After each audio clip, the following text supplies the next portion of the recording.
हरिओम। आज मैं श्री लिंग महापुराण के 20वें अध्याय को पढ़ूंगा संस्कृत, और प्रयत्न करूंगा कि उसका हिंदी में भावार्थ, जो अर्थ है, भावार्थ नहीं, सिर्फ अर्थ, तात्पर्य, वह पढ़ के मैं सुनाऊंगा। से उतना ही करूंगा। पर वह प्रारंभ करने से पहले उस अध्याय के विषय में थोड़ा बताना चाहता हूं कि यह अध्याय किस बारे में है। और चूंकि मैं अब इन दिनों करीब करीब जो पढ़ता हूँ उसके पीछे वैज्ञानिकता क्या है या क्या हो सकती है कि नहीं है, किस प्रकार का हाइपोथेसिस डेवलप किया जा सकता है कि नहीं किया जा सकता है, इसके विषय में भी सोचता हूँ, क्योंकि इसमें मेरी रुचि भी है। यह तो मानना पड़ेगा कि ये शास्त्र हमारे इसमें इतने गहन विचारों के साथ ऋषियों ने इतने सुंदर श्लोकों के साथ लय में इन इन शास्त्रों को लिखा है। और अलग अलग पुराण में ऐसा नहीं है कि अधिक भिन्नता है। कथा और कथा जो है वह मिलती जुलती ही है। तो खैर, तो ये अध्याय जो है, इसमें हम भगवान विष्णु के शेषशय्या, नाभि कमल और ब्रह्मा का प्राकट्य, इन सब विषयों के बारे में हम जानेंगे। तो यह अध्याय प्रारंभ होता है प्रलय काल की अवस्था से। प्रलय के समय संपूर्ण जगत अव्यक्त अवस्था में विलीन हो जाता है और केवल परम सत्ता शेष रहती है। प्रलय काले समग्रम जगद व्यक्तावस्थां गच्छति, केवलम परम तत्वे शिष्यते। परम तत्वमेव शिष्यते, सिर्फ जो परम तत्व है वही रह जाता है अव्यक्त अवस्था में, अदरवाइज वह विलीन हो जाता है। At the time of cosmic dissolution, the entire universe returns to an unmanifest state, and only the supreme reality remains.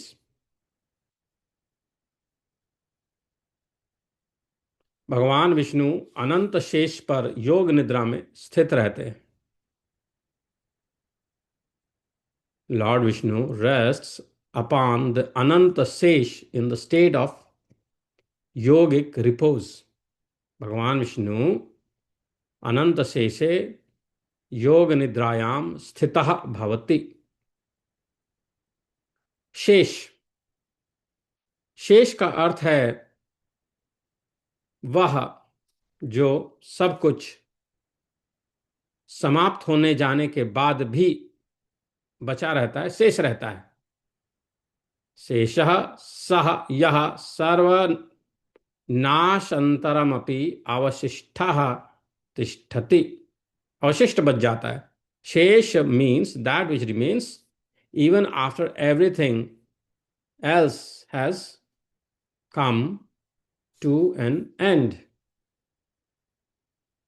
क्षीर सागर, क्षीर सागर उस अव्यक्त संभावना का प्रतीक है। अव्यक्त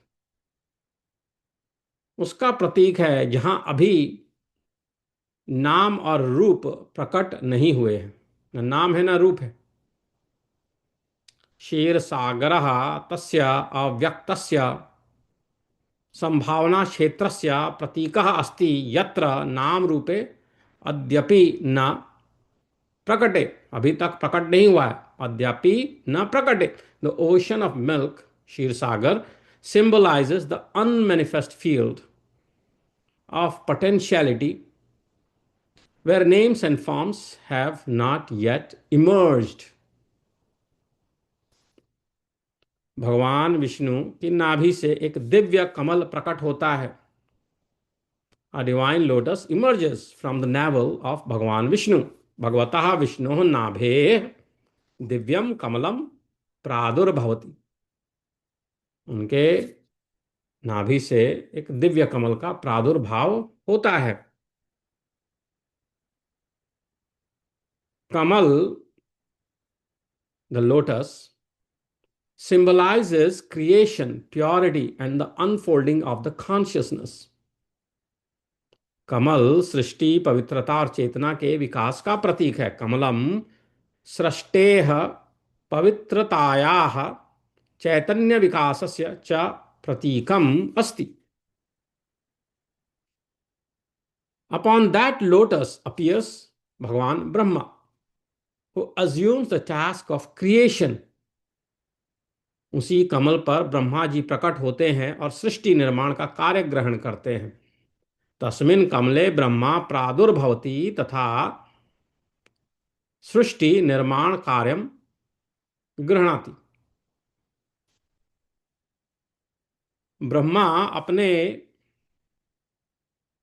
उद्गम को जानने का प्रयास करते हैं और विचार करते हैं, मैं कहां से आया हूं। Brahma seeks to discover his origin and wonders, from where have I come. Brahma स्वमूलम ज्ञातुमिच्छति तथा चिंतति तथा चिंतयति अहम कुतः समुत्पन्नः, मैं कहां से आया हूं। This narrative teaches that creation arises from a deeper unseen foundation. The creation arises from a very deep unseen foundation. यह कथा बताती है कि सृष्टि किसी गहरे अदृश्य आधार से उत्पन्न होती है। अयम आख्यानः बोधयति यत् सृष्टिः कस्यचित् गंभीरस्य अदृश्याधारस्य उद्भवति।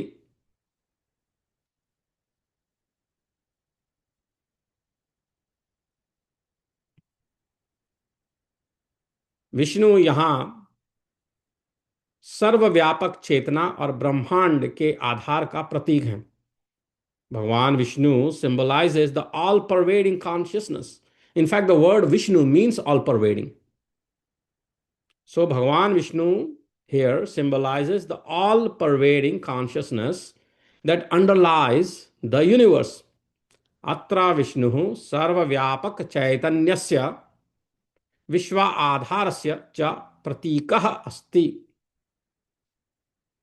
ब्रह्मा का प्रतीकात्मक अर्थ क्या है। ब्रह्मा सृजनात्मक बुद्धि और अभिव्यक्ति की शक्ति का प्रतिनिधित्व करते हैं। Brahma represents the creative intelligence and the power of manifestation. Brahma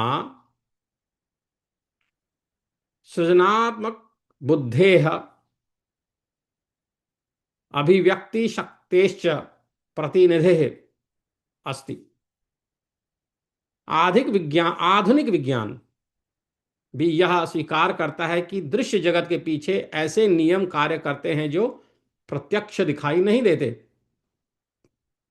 Modern science, in this contemporary science, we do recognize that the visible universe is governed by underlying principles that are not directly observable.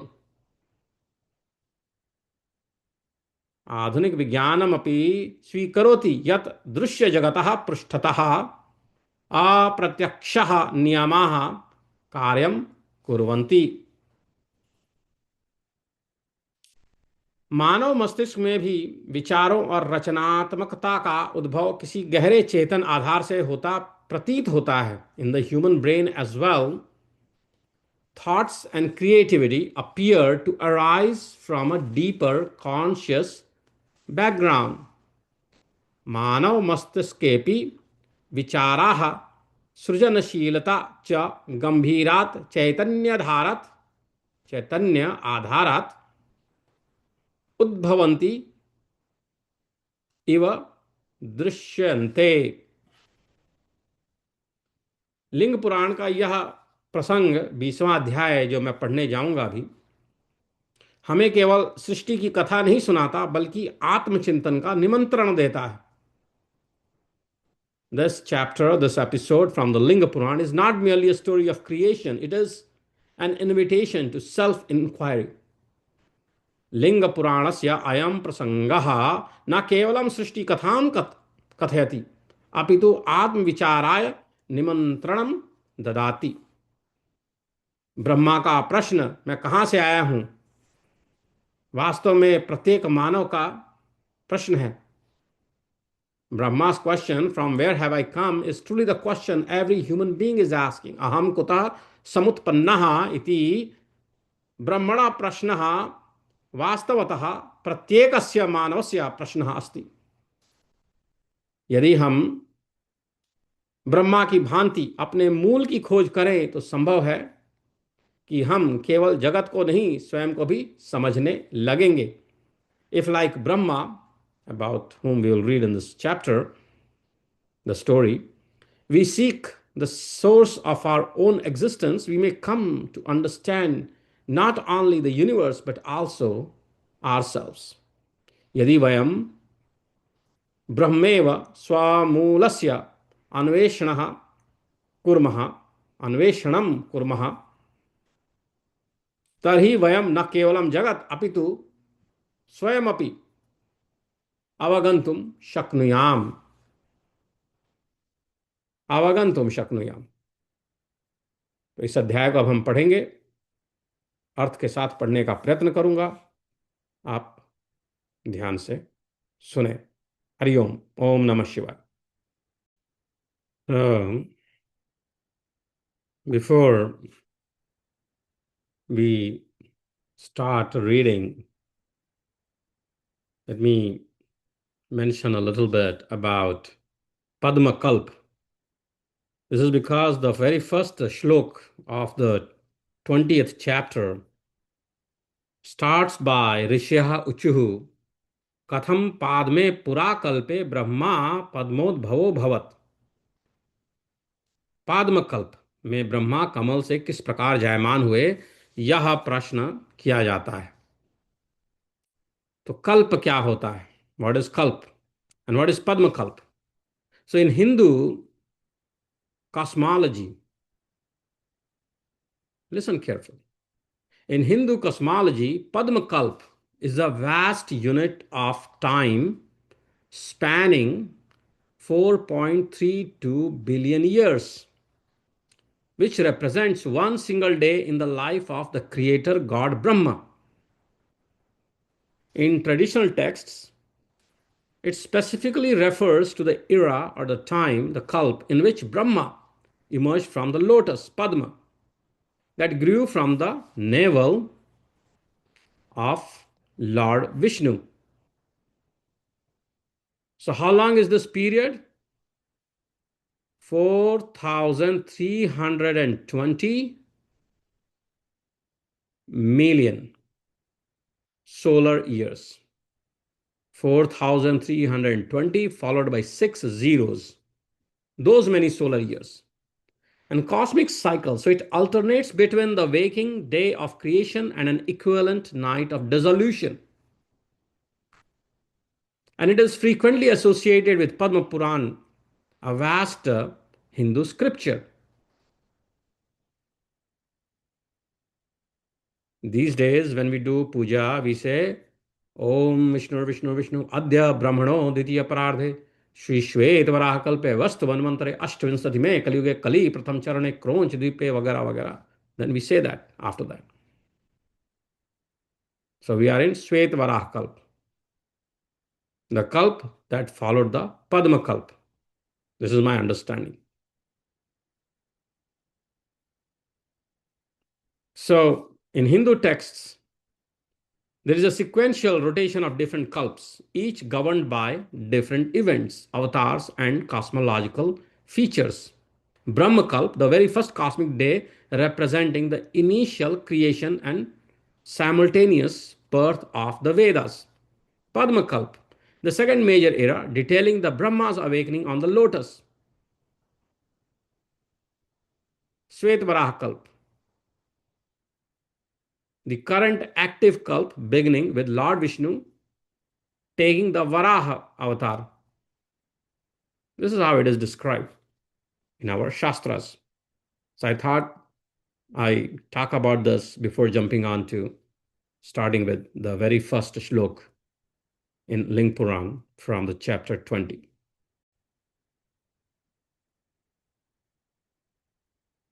ऋषयः उचुः ऋषय उचुः कथं पाद्मे पुरा कल्पे ब्रह्मा पद्मोद्भवोऽभवत् भवं च दृष्टवांस्तेन ब्रह्मणा पुरुषोत्तमः एतत् सर्वं विशेषेण साम्प्रतं वक्तुमर्हसि सूत उवाच आसीदे कार्णवं घोरं विभागं तमोमयम्।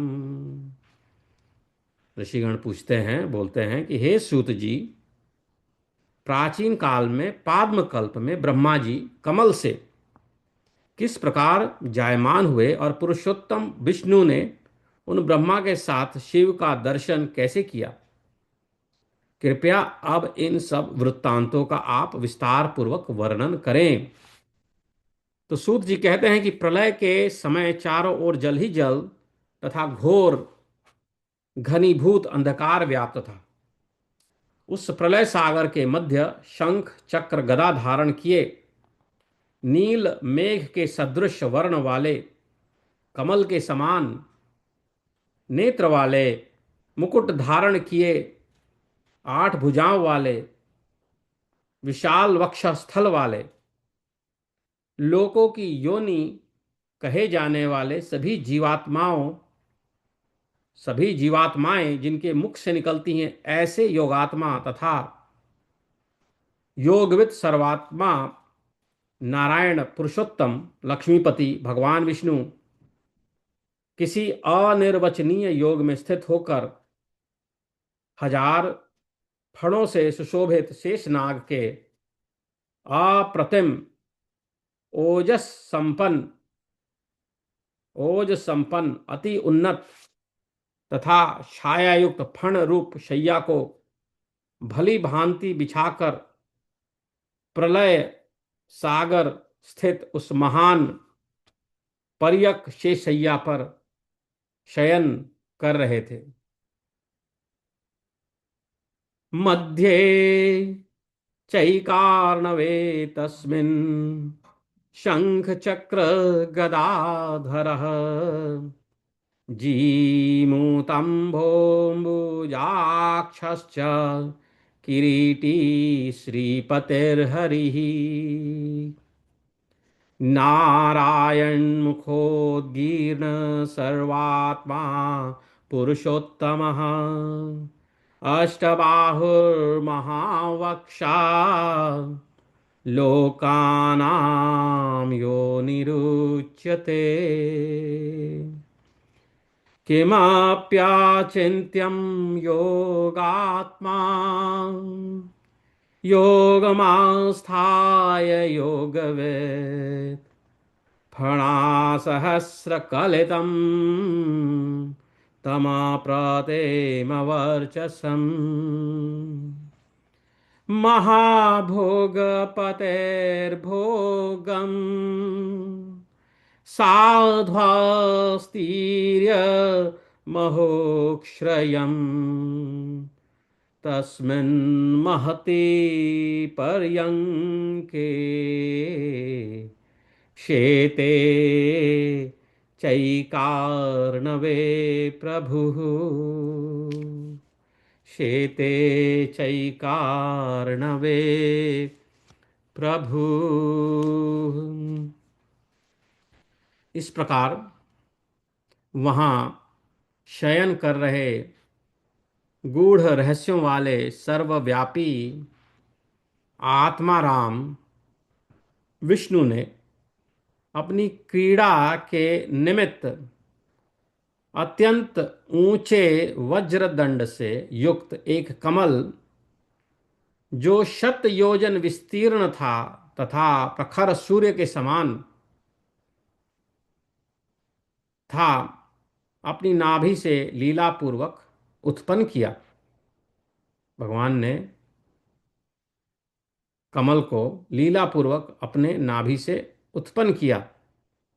एवं तत्र शयानेन विष्णुना प्रभविष्णुना आत्मा रामेण क्रीडार्थम लीलया क्लिष्टकर्मणा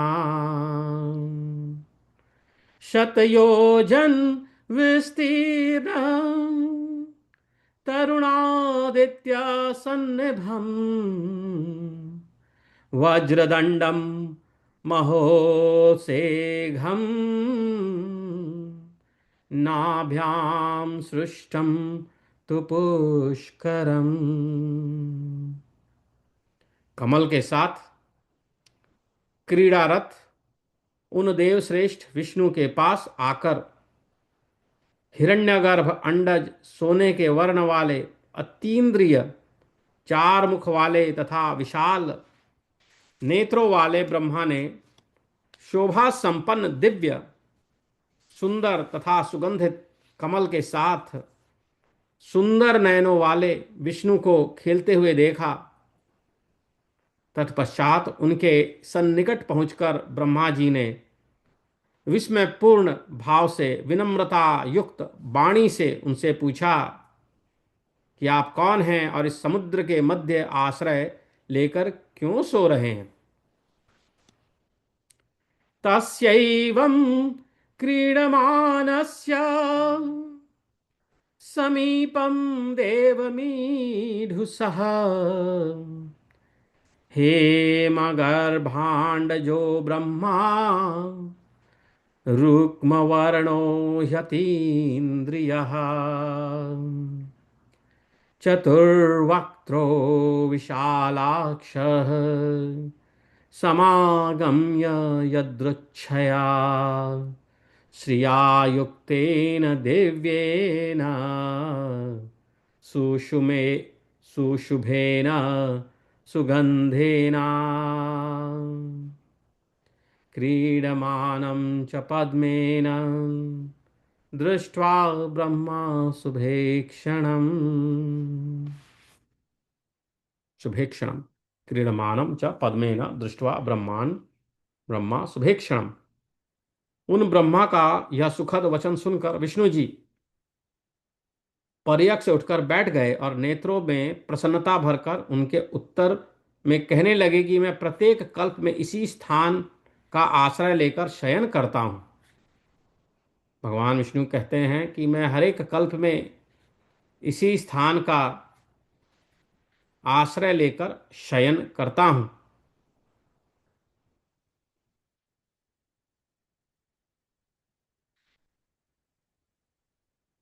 सविस्मयमथागम्य सौम्य संपन्नया गिरा प्रोवाच को भवाङ्क्षेते ह्याश्रितो मध्यमं भसाम् अथ तस्याच्युतः श्रुत्वा ब्रह्मणस्तु शुभं वचः उदतिष्ठत् पर्यङ्काद्विस्मयोत्फुल्ललोचनः प्रत्युवाचोत्तरं चैव कल्पे कल्पे प्रतिश्रयः। जो कुछ भी किया जाना है, किया गया है और किया जा रहा है तथा स्वर्गलोक आकाश पृथ्वी एवं भूवरलोक इन सब का परम पद मैं ही हूँ। कर्तव्यं चाकृतं चैव क्रियते यच किंचन द्यौरन्तरिक्षं भूश्चैव परमपदमहं भुवः। उनसे इस प्रकार कहकर भगवान विष्णु ने पुनः उनसे पूछा कि ऐश्वर्य संपन्न आप कौन हैं तथा मेरे पास कहाँ से आए हैं? आप पुनः कहाँ जाएंगे और आपका निवास स्थान कहाँ है? विश्व मूर्ति स्वरूप आप कौन हैं तथा मैं आपके लिए क्या करूं? तमेव मुक्त्वा भगवान् विष्णुः पुनरथा ब्रवीत्, कस्त्वं खलु समायातः समीपं भगवान् कुतः? क्व वा भूयश्च गन्तव्यं कश्च वा ते प्रतिश्रयः? को भवान् विश्वमूर्तिर्वै कर्तव्यं किं च ते मया? विष्णु के ऐसा कहने पर महात्मा शिव की माया से मोहित होने के कारण भगवान जनार्दन को पहचाने बिना पितामह ब्रह्मा उन्हीं शिव की माया से मोह को प्राप्त अविज्ञात विष्णुदेव से कहने लगे, जिस प्रकार आप इस जगत के आदि कर्ता तथा प्रजापति हैं, वैसे ही मैं भी हूं। एवं ब्रुवन्तं वैकुंठं प्रत्युवाच पितामहः, मायया मोहितः शम्भोरविज्ञाय जनार्दनं, मायया मोहितं देवं विज्ञातं महात्मनः, यथा भवांस्तथैवाहम् आदिकर्ता प्रजापतिः। जगत के रचयिता ब्रह्मा जी का यह विस्मयकारी वचन सुनकर और उनकी आज्ञा लेकर विश्व की उत्पत्ति करने वाले योगी महायोगी विष्णु भगवान कौतूहलवश ब्रह्मा के मुख में प्रविष्ट हो गए। जगत के रचयिता ब्रह्मा जी का यह विस्मयकारी वचन सुनकर और उनकी आज्ञा लेकर विश्व की उत्पत्ति करने वाले योगी महायोगी विष्णु भगवान कौतूहलवश ब्रह्मा के मुख में प्रविष्ट हो गए। सविस्मयं वचः श्रुत्वा ब्रह्माणो लोकतन्त्रिणः, अनुज्ञातश्च तेनाथ वैकुण्ठो विश्वसम्भवः। कौतूहलान् महायोगी प्रविष्टो ब्रह्मणो मुखम्, इमानष्टादश द्वीपान् समुद्रान् पर्वतान्। ब्रह्मा जी के उदर में प्रवेश करके वहां पर 18 द्वीपों, सभी समुद्रों, समस्त पर्वतों, ब्राह्मण आदि 4 वर्णों के जन समूहों, सनातन 7 लोकों तथा ब्रह्मा से लेकर तृण पर्यंत तृण पर्यंत सभी स्थावर जंगम पदार्थ देखकर महाभुज महातेजस्वी विष्णु भगवान अत्यंत विस्मित हुए। अहो, इनकी तपस्या का ऐसा प्रभाव! ऐसा बार बार कहते हुए विष्णु भगवान उदर के अंदर विविध लोकों तथा अनेक स्थानों पर हजार वर्षों तक भ्रमण करते रहे, किंतु जब उसका अंत नहीं पा सके तब वे शेषशाई जगदाधार नारायण उन ब्रह्मा के मुख मार्ग से बाहर निकलकर उनसे कहने लगे। कौतूहलान् महायोगी प्रविष्टो ब्रह्मणो मुखम्, इमानष्टादशाद्वीपान् समुद्रान् पर्वतान्, प्रविश्य सुमहातेजाश्चातुर्वर्ण्य समाकुलान्, ब्रह्मणस्तम्बपर्यन्तं सप्तलोकान् सनातनान्।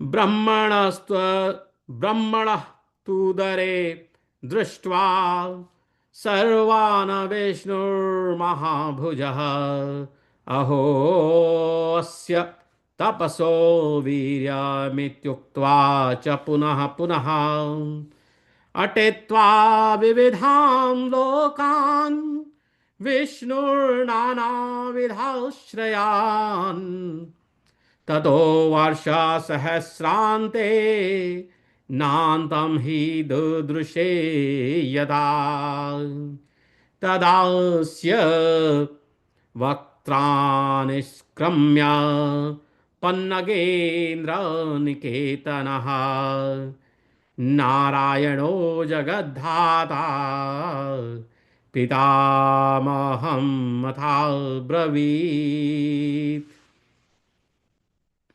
हे अनघ, आप भगवान हैं। आप आदि अंत मध्य काल दिशा आकाश आदि से युक्त हैं। मैं आपके उदर का अंत नहीं देख पाया। भगवानादेरन्तश्च मध्यं कालो दिशो नभः नाहं मन्दं प्रपश्यामि उदरस्य तवानघ। ऐसा कहकर भगवान विष्णु ने ब्रह्मा से पुनः यह कहा कि हे सुरश्रेष्ठ, मैं भी इसी तरह भगवान हूँ। अब आप भी मेरे शाश्वत उदर में प्रवेश करके इन्हीं अनुपम लोकों का दर्शन करें। एवमुक्त्वा ब्रवीद्भूयः पितामहमिदं हरिः भगवानेव मे वाहं शाश्वतं हि ममोदरम् प्रवेश्य लोकान् पश्यैतान् औपम्यान् सुरोत्तमा ततः प्रह्लादिनीं वाणीं श्रुत्वा तस्याभिनन्द्य च। लक्ष्मीकांत विष्णु की यह आह्लादकारिणी वाणी सुनकर उन्हें प्रसन्न करते हुए ब्रह्मा उनके उदर में प्रविष्ट हुए। सत्य पराक्रम वाले ब्रह्मा जी ने विष्णु के उदर में स्थित उन्हीं सब लोगों को देखा और उसमें बहुत भ्रमण करने के उपरांत भी विष्णुदेव के उदर का अंत नहीं पा सके। प्रविश्य लोकान् पश्यैताननोपम्यान् सुरोत्तमा ततः प्रह्लादिनीं वाणीं श्रुत्वा तस्याभिनन्द्य च। श्रीपतेरुदरं भूयः प्रविवेश पितामहः तानेव लोकान् गर्भस्थान् पश्य सत्यविक्रमः पर्यटित्वा तु देवस्य दादृशन्तं न वै हरः न वै हरेः। सभी इंद्रिय द्वारों को निरुद्ध करके मैं सुखपूर्वक सो लिया। ऐसा सोचकर और ब्रह्मा जी की गति को जानकर सर्वव्यापक विष्णु जी ने शीघ्र ही उनकी अभिलाषा पूर्ण करने की इच्छा की। ज्ञात्वा गतिं तस्य पितामहस्य द्वाराणि सर्वाणि पिधाय विष्णुः विभोर्मनः कर्तुमीयेष चाशु सुखं प्रसुप्तोऽहमिति प्रचिन्त्य। तत्पश्चात सभी द्वारों को बंद देखकर पितामह ने अत्यंत सूक्ष्म रूप धारण करके नाभि में मार्ग पाया तथा पद्म सूत्र कमल नाल के सहारे पुष्कर कमल से स्वयं को बाहर निकाला। तदनंतर पद्म गर्भ के समान कांति वाले जगद्योनि स्वयंभू पितामह भगवान ब्रह्मा कमल के ऊपर शोभित हुए। ततो द्वाराणि सर्वाणि पीहितानि समीक्ष्य वै सूक्ष्मं कृत्वात्मनो रूपं नाभ्यां द्वारमविन्दता पद्मसूत्रानुसारेण चान्वपश्यत् पितामहः उज्जहारात्मनो रूपं पुष्कराचतुराननः विरग विरराजारविन्दस्थः पद्मगर्भ समद्युतिः ब्रह्मा स्वयंभूर्भगवान् जगद्योनिः पितामहः जगद्योनि पितामहः। उस समुद्र के मध्य ब्रह्मा और विष्णु में अनेक प्रकार से संघर्ष चल रहा था। उसी समय श्रेष्ठ सवर्ण के समान वस्त्र को धारण करने वाले अमेय आत्मा वाले जीवों के स्वामी शूलपाणी महादेव कहीं से वहां पर पहुंच गए, जहां वे शेषशायी अनंत विष्णु भगवान थे। एतस्मिन्नन्तरे ताभ्याम् एकैकस्य तु कृत्स्नशः वर्तमाने तु संघर्षे मध्ये तस्यार्णवस्य तु कुतोऽप्यपरि परिमेयात्मा भूतानां प्रभुरीश्वरः कुतोऽप्यपरिमेयात्मा भूतानां प्रभुरीश्वरः शूलपाणिर्महादेवो हेमवीराम्बरक्षदः। उनके शीघ्रता पूर्वक चलने से, चरणों के प्रहार से संपीड़ित होकर समुद्र जल की बड़ी बड़ी बूंदें आकाश तक पहुंचने लगी, और वहां कभी अत्यंत गर्म तथा कभी अत्यंत शीतल वायु बहने लगी। अगच्छद्यत्र सोऽनन्तो नागभोगपतिर्हरिः शीघ्रं विक्रमतस्तस्य पदभ्यामाक्रान्तपीडिताः उद्भूतास्तूर्णमाकाशे पृथुलास्तोयबिन्दवः अत्युष्णश्चाति शीतश्च वायुस्तत्र बभौ पुनः। उस महान आश्चर्य को देखकर ब्रह्मा ने विष्णु से कहा कि ये शीतल एवं उष्ण जल की बूंदें इस कमल को अत्याधिक कंपायमान कर रही हैं। इस विषय में मेरी शंका का समाधान कीजिए, अथवा आप कुछ और करना तो नहीं चाहते? तद्दृष्ट्वा महदाश्चर्यं ब्रह्मा विष्णुमभाषत अबिन्दावश्च शीतोष्णाः कम्प्यन्त्यम्बुजं भृशम्। ब्रह्मा के मुख से निर्गत इस प्रकार की बात सुनकर अप्रतिम कर्म वाले असुर संहारक भगवान विष्णु सोचने लगे कि मेरी नाभि में इस कौन से जीव ने अपना स्थान बना लिया है, जो इस तरह प्रेम पूर्वक मधुर मधुर बोल रहा है, तथा मैंने इसके प्रति कहीं क्रोध किया है। ऐसा मन में ध्यान करके विष्णु भगवान यह उत्तर देने लगे। एतन्मे संशयं ब्रूहि किं वा त्वन्यचिकीर्षसि एतदेवं विधं वाक्यं पितामहामुखोद्गतम् श्रुत्वा प्रतीं कर्मा हि भगवान् सुरान् कृत किं न खलु किं न खल्वत्र मेनाभ्यां भूतमन्यत् कृतालयम् वदति प्रियमत्यर्थं मनो योश्चास्य मया कृतः इत्येवं मनसा ध्यात्वा प्रत्युवाचेदमुत्तरम्। तो उन्होंने उत्तर देने के लिए कहा। उन्होंने क्या कहा? आप भगवान हैं और आपको यहाँ कमल के विषय में व्याकुलता क्यों हो रही है? हे देव, मैंने कौन सा श्रेष्ठ कार्य किया है जो आप मुझसे प्रेम पूर्वक बोल रहे हैं? हे पुरुष श्रेष्ठ, इसका कारण मुझे यथार्थ रूप से बताइए। किमत्र भगवान् अद्य पुष्करे जात संभ्रमः किं मया च कृतं देव यन्मां प्रियमनुत्तमम्।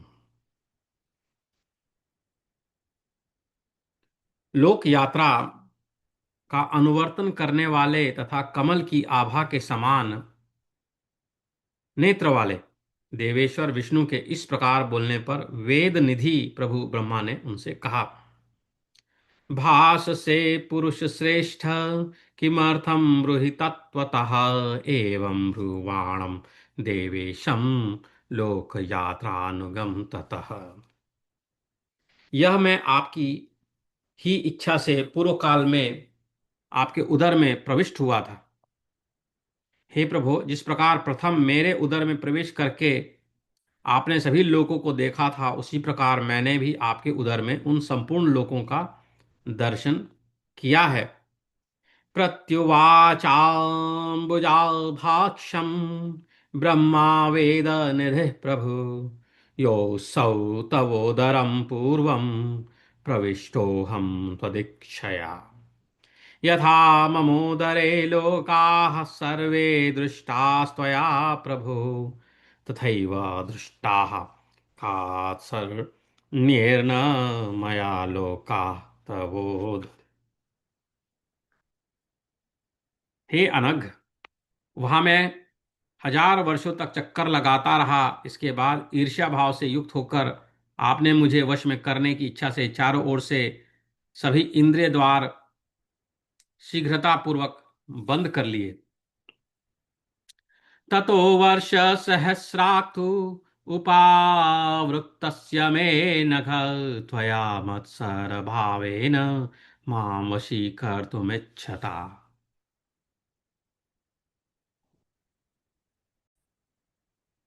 तदनंतर हे महाभाग, मैं अपने तेज के प्रभाव से विवेक पूर्वक अति सूक्ष्म रूप धारण कर आपके नाभि स्थल से कमल नाल के सहारे बाहर निकल आया। इसके लिए आपके मन में थोड़ा भी विषाद नहीं होना चाहिए।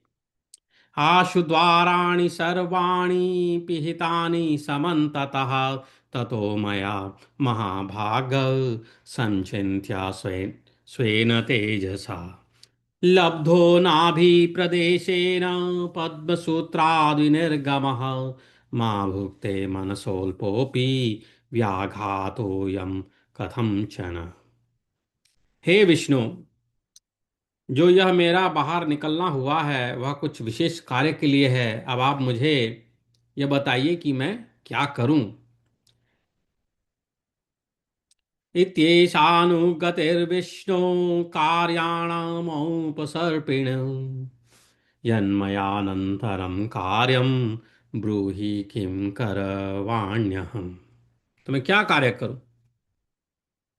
यह जो है भगवान विष्णु से ब्रह्मा जी अब पूछ रहे हैं। तो तदनंतर पितामह ब्रह्मा की प्रिय मधुर पवित्र तथा कल्याणमयी वाणी सुनकर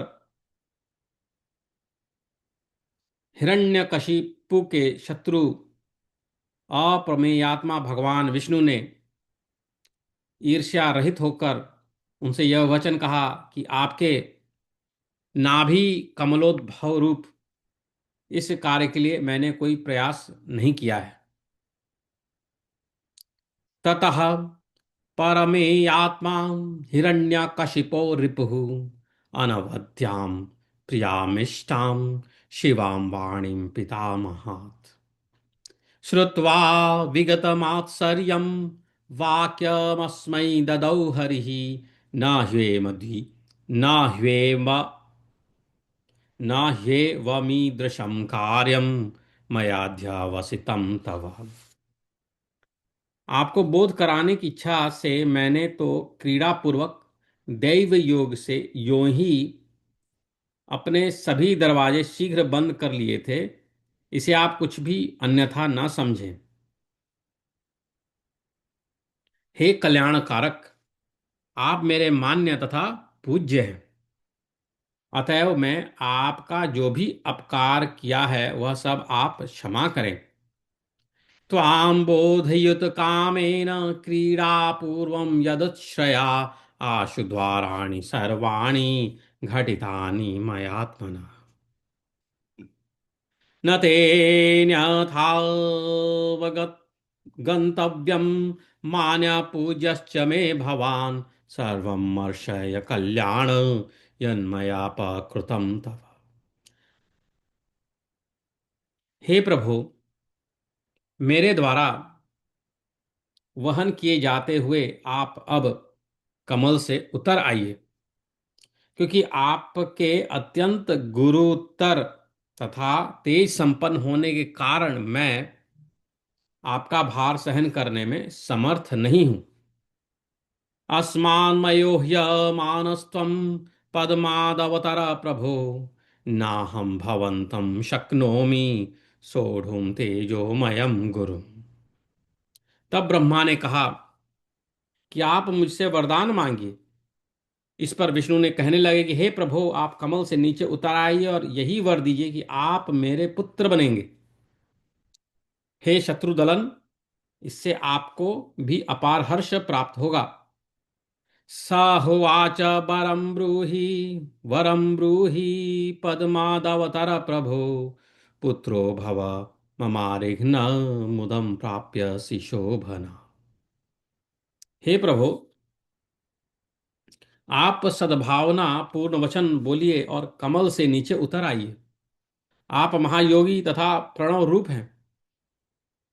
आप हमारे पूज्य हैं। आज से आप सबके स्वामी हैं तथा श्वेत पगड़ी से सदा शोभायमान रहेंगे और इस प्रकार पद्म योनि नाम से लोक में प्रसिद्ध होंगे। हे ब्राह्मण, हे प्रभु, आप मेरे पुत्र तथा 7 लोकों के स्वामी हो।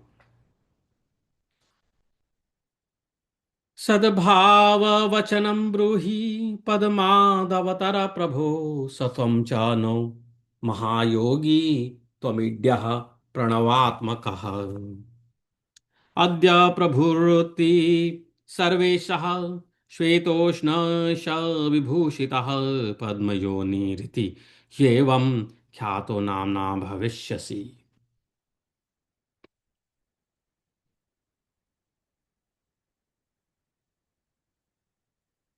तत्पश्चात किरीटधारी विष्णु से ऐसा ही होगा कहकर अर्थात वर देकर ब्रह्मा जी प्रसन्नता युक्त तथा द्वेष रहित हो गए।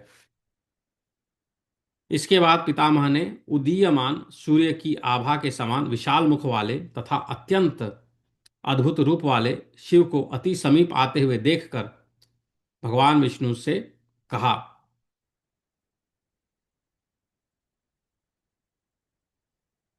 पुत्रो मे त्वं भव ब्रह्मन् सप्तलोकाधिपः प्रभो। ततः स भगवान् देवो वरं दत्त्वा किरीटिने एवं भवतु चेत्युक्त्वा प्रीतात्मा गतमत्सरः प्रत्यासन्नमथायान्तं बालार्काभं महाम्ननम्।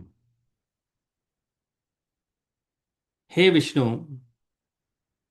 अप्रमेय विशाल वक्त्र संपन्न वराह के समान दाढ़ों वाले फैले हुए केशों वाला 10 भुजाओं वाला त्रिशूलधारी नेत्रों से हर जगह स्थित अर्थात सर्वदर्शी मुंज की मेखला धारण किए विकृत रूप वाला उन्नत तथा विशाल मेढ्र वाला अत्यंत भयंकर ध्वनि करता हुआ साक्षात लोक प्रभु तुल्य महान कांति संपन्न तथा तेज पूर्जसा यह कौन प्राणी सभी दिशाओं तथा आकाश को व्याप्त करके इधर की ओर चला आ रहा है। भवमत्यद्भुतं दृष्ट्वा नारायणमथाब्रवीत् अप्रमेयो महावक्त्रो दंष्ट्री ध्वस्तशिरोरुह। दशबाहो स्त्रीशूलाङ्को नयने निर्विशवत्तः स्थितः लोकप्रभु स्वयं साक्षाद्विकृतो मुञ्जमेखली।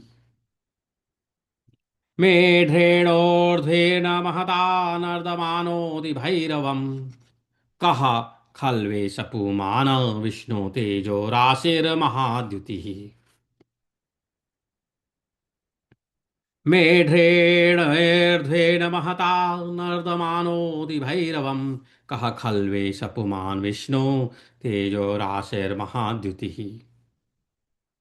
ब्रह्मा के इस प्रकार कहने पर भगवान विष्णु ने उनसे कहा, इस समय इस सागर में चलने के कारण जिनके दोनों पैरों के आघात से आकाश में महान वेग से जलाशय उठ रहे हैं, सभी ओर उठी हुई विशाल जल बूंदों से आप सिक्त हो चुके हैं, जिनके नासिका से निकली वायु से आपके साथ कंपायमान यह महापद्म जो मेरी नाभि से उत्पन्न है स्वच्छंदता पूर्वक दोलायमान हो रहा है, वे ही आदि अंतरहित पार्वतीनाथ प्रभु शिव आ रहे हैं।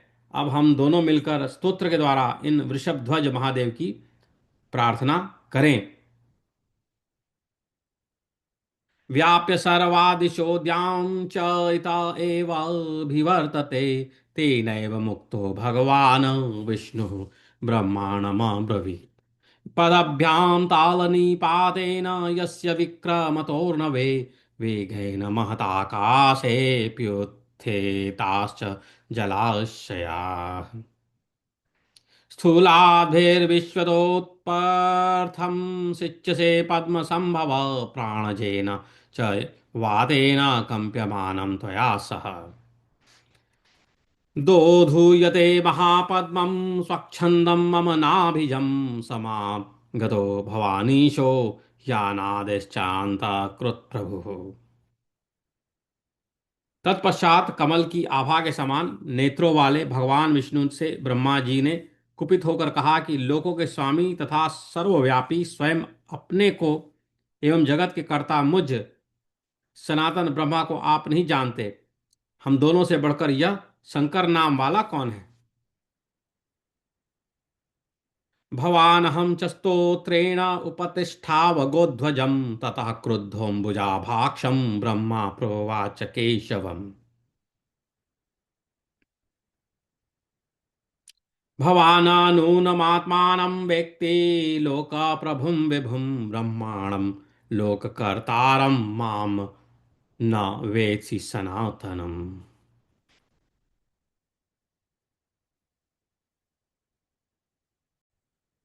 हरि ओम्।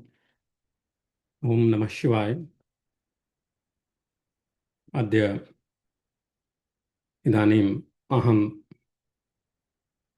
श्रीलिङ्गमहापुराणस्य विंशति अध्यायः पूर्वभागस्य विंशति अध्यायः पठामि। ह्यः अहं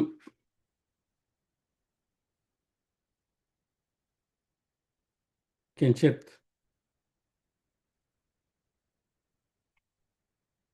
श्लोकाः अपठम्। कल हमने कुछ 20वें अध्याय के श्लोक पढ़े, जिसमें कि हमने यह पढ़ा, यह जाना कि भगवान विष्णु भगवान ब्रह्मा के मुख में जाके और जगत का दर्शन करके आते हैं, और तत्पश्चात भगवान ब्रह्मा वो विष्णु के अंदर जाते हैं, भगवान विष्णु के अंदर प्रवेश करते हैं, और फिर निकलने का मार्ग ना देख के जो है वो उनके नाभि कमल से कमल के ऊपर आके विद्यमान हो जाते हैं। उसके आगे की हम वार्तालाप उनके बीच की और आगे क्या होता है वह हम जानेंगे।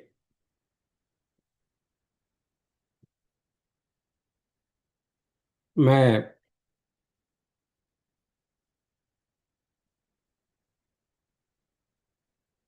50वां श्लोक पढ़ूंगा और फिर उसके आगे से पढ़ना जो है अर्थ सहित पढ़ूंगा, मैं पढ़ के सुनाऊंगा। लिंग महापुराण। हरि ओम। ओम नमः शिवाय। श्रुत्वा विगतमात्सर्यम् वाक्यमस्मै ददौ हरिः नाह्येवमीदृशं कार्यं मयाध्यवसितं तव। तो यहाँ पे कहा जा रहा था कि तदनंतर पितामह ब्रह्मा की प्रिय, मधुर, पवित्र तथा कल्याणमयी वाणी सुनकर हिरण्यकश्यपु के शत्रु अप्रमेयात्मा भगवान विष्णु ने ईर्ष्या रहित होकर उनसे यह वचन कहा कि आपके नाभि कमलोद्भव रूप इस कार्य के लिए मैंने कोई प्रयास नहीं किया। तो आगे कहते हैं, त्वां बोधयितु कामेन क्रीडा पूर्वं यदृच्छया आशु द्वाराणि सर्वाणि घटितानि मयात्मनः नातेऽन्यथाव गन्तव्यम् मान्यः पूज्यश्च मे भवान् सर्वं अर्षय कल्याण यन्मयापकृतं तव। आपको बोध कराने की इच्छा से, आपको त्वाम बोधयुत कामेन, आपको बोध कराने की इच्छा से मैंने तो क्रीड़ा पूर्वम यदृच्छया, देव योग से यूं ही अपने सभी दरवाजे शीघ्र बंद कर लिए थे। त्वाम बोधयितु कामेन क्रीड़ा पूर्वम यदृक्षया आशु द्वाराणि सर्वाणि घटितानि मयात्मनः। इसे आप कुछ भी अन्यथा ना समझें। न ते अन्यथा वगंतव्यम मान्य पूज्यश्च मे भवान सर्वम मर्षय कल्याण यन्मया पाप कृतम तव। हे कल्याण कारक, आप मेरे मान्य तथा पूज्य हैं, अतएव मैंने आपका जो भी अपकार किया है वह सब आप क्षमा करें। फिर कहते हैं, अस्मान् मयो ह्यमानस्त्वं पद्मादवतर प्रभो नाहं भवन्तं शक्नोमि सोढुं तेजोमयं गुरुम्। हे प्रभु, मेरे द्वारा वहन किए जाते हुए आप अब कमल से उतर आइए, क्योंकि आपके अत्यंत गुरुतर तथा तेज संपन्न होने के कारण मैं आपका भार सहन करने में समर्थ नहीं हूं। नाहम भवंतम शक्नोमि सोढ़ुम तेजोमयम गुरुम। तब ब्रह्मा ने कहा, तब भगवान ब्रह्मा ने कहा कि आप मुझसे वरदान मांगिए। इस पर विष्णु कहने लगे, हे प्रभु, आप कमल से नीचे उतर आइए और यही वर दीजिए कि आप मेरे पुत्र बनेंगे। हे शत्रुदलन, इससे आपको भी अपार हर्ष प्राप्त होगा। सा हवाच वरम ब्रूहि पद्मादवतर प्रभो पुत्रो भव ममारिघ्न मुदं प्राप्स्यसि शोभनाम्। हे प्रभु, आप सद्भावना पूर्ण वचन बोलिए और कमल से नीचे उतर आइए।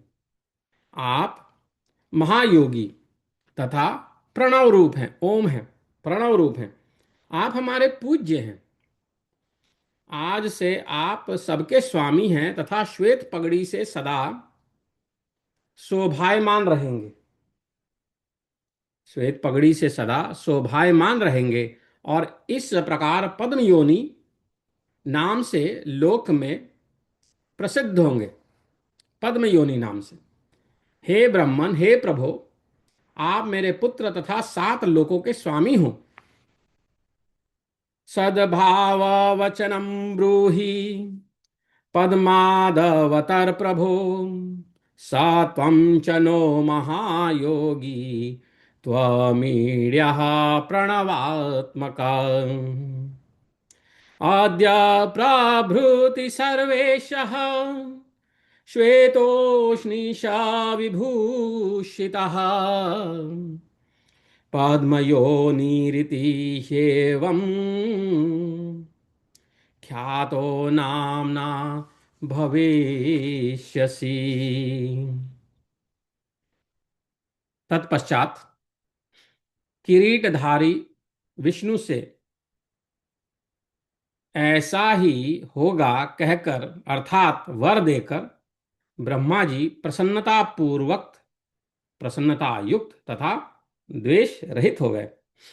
इसके बाद पितामह ने उदीयमान सूर्य की आभा के समान विशाल मुख वाले तथा अत्यंत अद्भुत रूप वाले शिव को अति समीप आते हुए देखकर भगवान विष्णु से कहा, पुत्रो मे त्वं भव ब्रह्मन् सप्तलोकाधिपः प्रभो।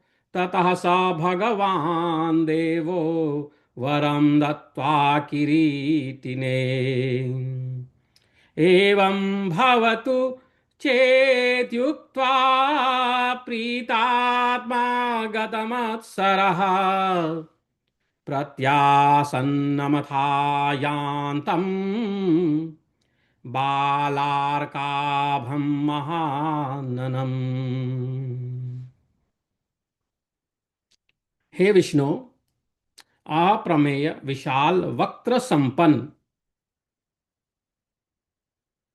वराह के समान दाढ़ों वाला, फैले हुए केशों वाला, 10 भुजाओं वाला, त्रिशूलधारी, नेत्रों से हर जगह स्थित अर्थात सर्वदर्शी, मुंज की मेखला धारण किए विकृत रूप वाला, उन्नत तथा विशाल मेढ वाला, अत्यंत भयंकर ध्वनि करता हुआ, साक्षात लोक प्रभु तुल्य, महान कांति संपन्न तथा तेज पुंज सा यह कौन प्राणी सभी दिशाओं तथा आकाश को व्याप्त करके इधर की ओर चला आ रहा है।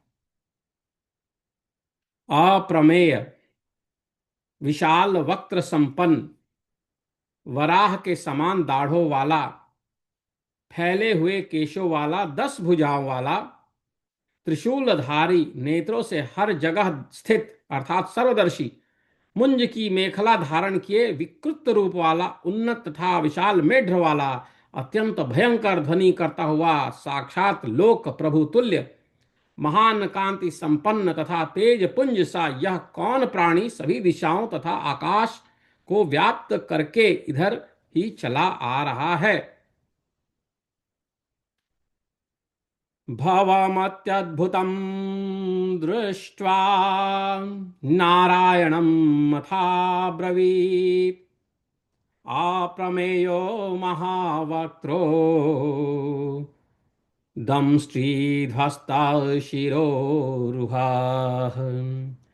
दशबाहुस्त्रिशूलाङ्को नयनेर्विश्वतः स्थितः, लोकप्रभुः स्वयं साक्षाद्विकृतो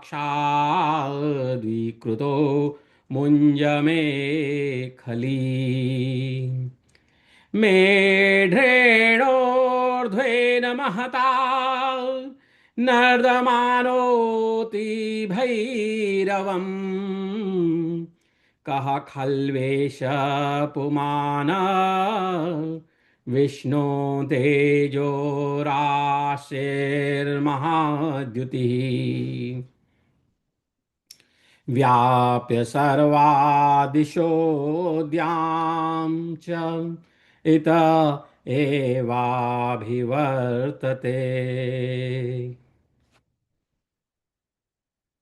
तेनैव मुक्तो भगवान् विष्णुर्ब्रह्माणमब्रवीत्। तो ब्रह्मा के इस प्रकार कहने पर भगवान विष्णु ने उनसे इस प्रकार कहा। उन्होंने कहा, इस सागर में चलने के कारण जिनके दोनों पैरों के आघात से आकाश में महान वेग से जलाशय उठ रहे हैं, सभी ओर उठी हुई विशाल जल बूंदों से आप सिक्त हो चुके हैं, जिनकी नासिका से निकली वायु से आपके साथ कंपायमान यह महापद्म जो मेरी नाभि से उत्पन्न है, स्वच्छंदता पूर्वक दोलायमान हो रहा है। वे ही आदि अंत रहित पार्वती नाथ प्रभु शिव आ रहे हैं। हरिओम। अब हम दोनों मिलकर स्तोत्र के द्वारा इन वृषध्वज महादेव की प्रार्थना करें। व्याप्य सर्वां दिशो द्यां च इति एवाभिवर्तते तेनैव मुक्तो भगवान् विष्णुर्ब्रह्माणमब्रवीत् पदाभ्यां तलनिपातेन यस्य विक्रमतोर्णवे वेगेन महताकाशेऽप्युत्थिताश्च जलाशयः स्थूलार्धेर्विश्वतोऽत्यर्थम् स्थूलार्धेर्विश्वतोऽत्यर्थम् सिच्यसे पद्मसम्भवा घ्राणजेन च वातेन कम्प्यमानं त्वया सह दोधयुते महापद्मं स्वच्छन्दं मम नाभिजं समागतो भवानीशो यानादिश्चान्तकृत् प्रभु।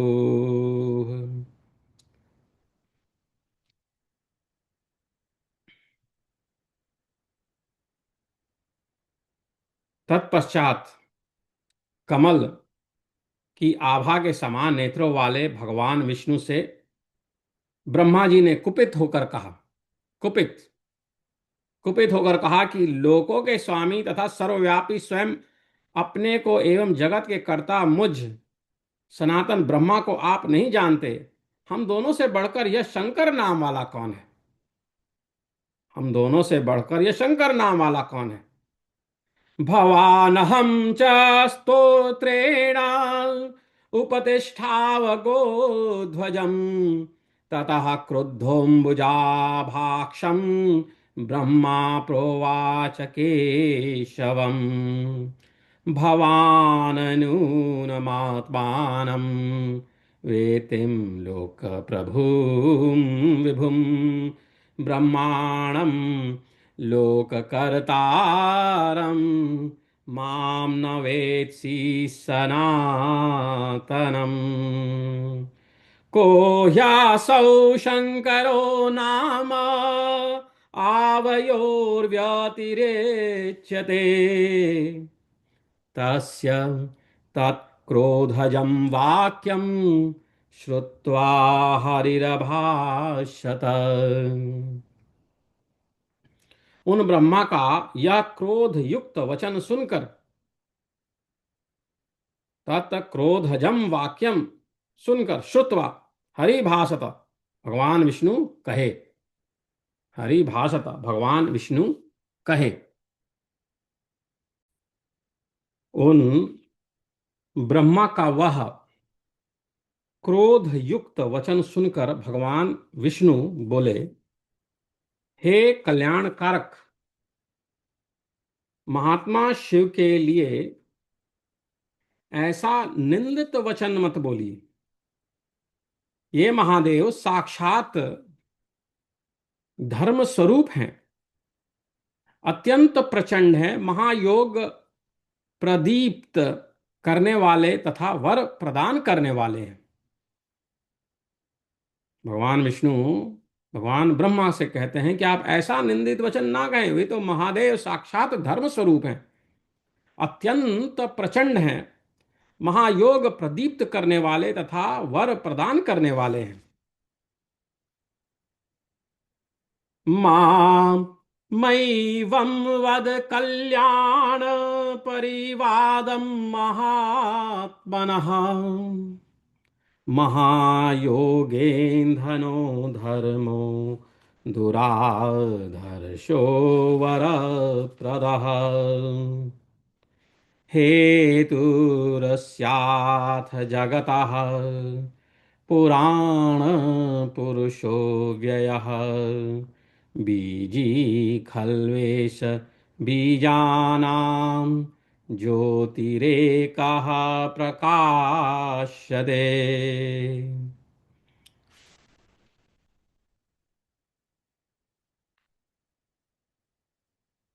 कहते हैं कि ये शिव ही इस जगत के कारण हैं,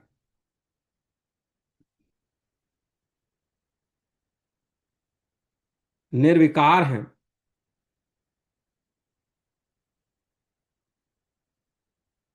ये शिव ही जगत के कारण है, ये प्राचीन पुरुष हैं, समस्त बीजों अर्थात कारणों के मूल बीज अर्थात परम कारण है।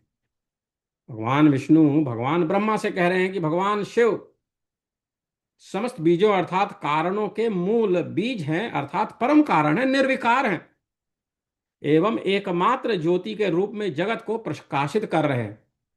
और एकमात्र ज्योति के रूप में वो जगत को प्रकाशित कर रहे हैं। जिस प्रकार बच्चे खिलौनों से खेलते हैं, उसी प्रकार ये महादेव स्वयं जगत के साथ खेलते रहते हैं, अर्थात नाना विध लीलाएं रचते रहते हैं। ऐसा भगवान विष्णु ब्रह्मा जी को समझा रहे हैं। प्रधान, अव्यय, योनि, अव्यक्त, प्रकृति, तम, नित्य आदि ये नाम मुझ प्रसव धर्मी के हैं।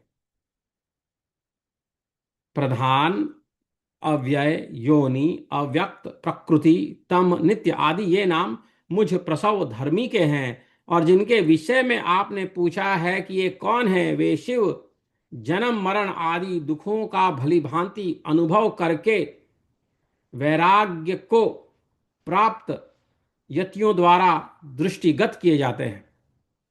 ये शिव बीजवान है।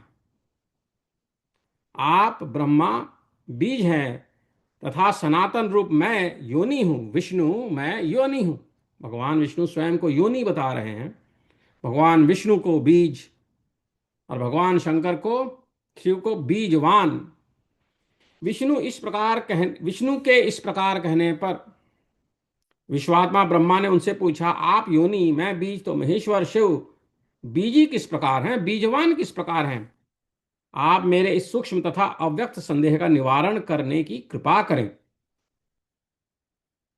हेतुरस्थाय जगतः पुराण पुरुषो व्ययः बीजी खल्वेश बीजानां ज्योतिरेकः प्रकाश्यते बालक्रीडनकैर्देवः क्रीडते शङ्करः स्वयं कैर्देवः क्रीडते शङ्करः स्वयं प्रधानमव्ययो योनिः अव्यक्तं प्रकृतिस्तमः मम चैतानि नामानि नित्यं प्रसवधर्मिणः यः कः स इति दुःखार्तैर्दृश्यते यतिभिः शिवः एष बीजी भवान् बीजम् अहं योनिः सनातनः एष बीजी भवान् बीजम् अहं योनिः सनातनः स एव मुक्तो विश्वात्मा ब्रह्मा विष्णुमपृच्छत।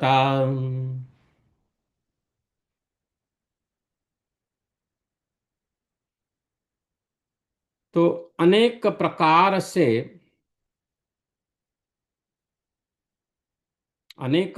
से लोकतंत्री ब्रह्मा की उत्पत्ति जानकर, अनेक प्रकार से लोकतंत्री ब्रह्मा की उत्पत्ति जानकर विष्णु ने उनके इस परम निगूढ़ प्रश्न का उत्तर दिया। इन महादेव से बढ़कर अन्य कोई भी गूढ़ तत्व नहीं है। महत तत्व का सर्वोत्कृष्ट स्थान आध्यात्म ज्ञानियों का कल्याणमय पद है। भवान् योनिरहं बीजं कथं बीजी महेश्वरः एतन्मे सूक्ष्ममव्यक्तं संशयं छेत्तुमर्हसि ज्ञात्वा च विविधोत्पत्तिं ब्रह्मणो लोकतन्त्रिणः एवं परमसादृश्यं प्रश्नमभ्यवदद्धरिः अस्मान् महत्तरं भूतं गुह्यमन्यन्न विद्यते महतः परमं धाम शिवमध्यात्मिनां पदम्। शिवम अध्यात्मिनाम पदम। उन्होंने अपने को सगुण तथा निर्गुण इन दो रूपों में विभाजित किया है।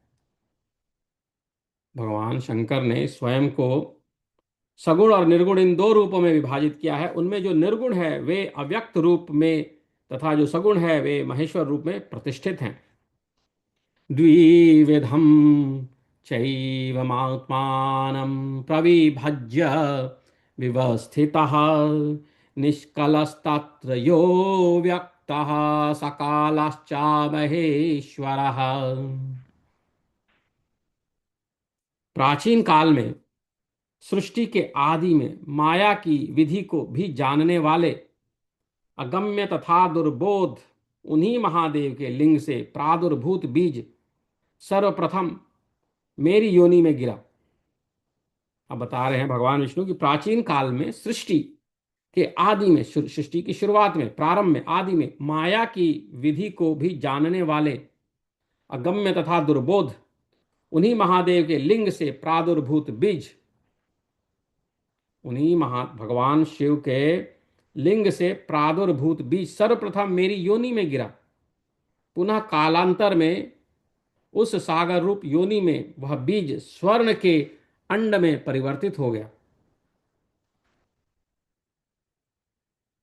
यस्य माया विधिज्ञस्य अगम्य गहनस्य च पुरा लिंगोद्भवं बीजं प्रथमं त्वादिसर्गितं सर्गिकं मम योनौ समायुक्तं तद्बीजं कालपर्ययात् हिरण्मया मकुपारे योन्यामण्डमजायत।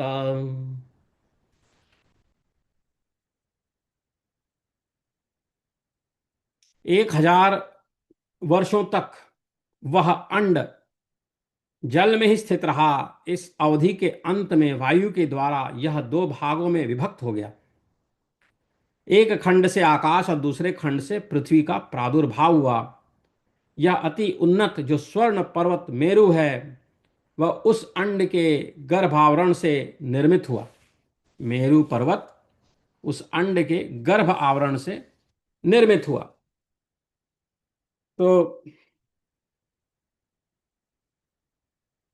शतानि दशवर्षाणामण्डमप्सु प्रतिष्ठितम् अन्ते वर्षसहस्रस्य वायुना तद्विधात् कृतम् कपालमेकं द्योर्जज्ञे कपालमपरं क्षितिः उल्बं तस्य महोत्सेधो योऽसौ कनकपर्वतः।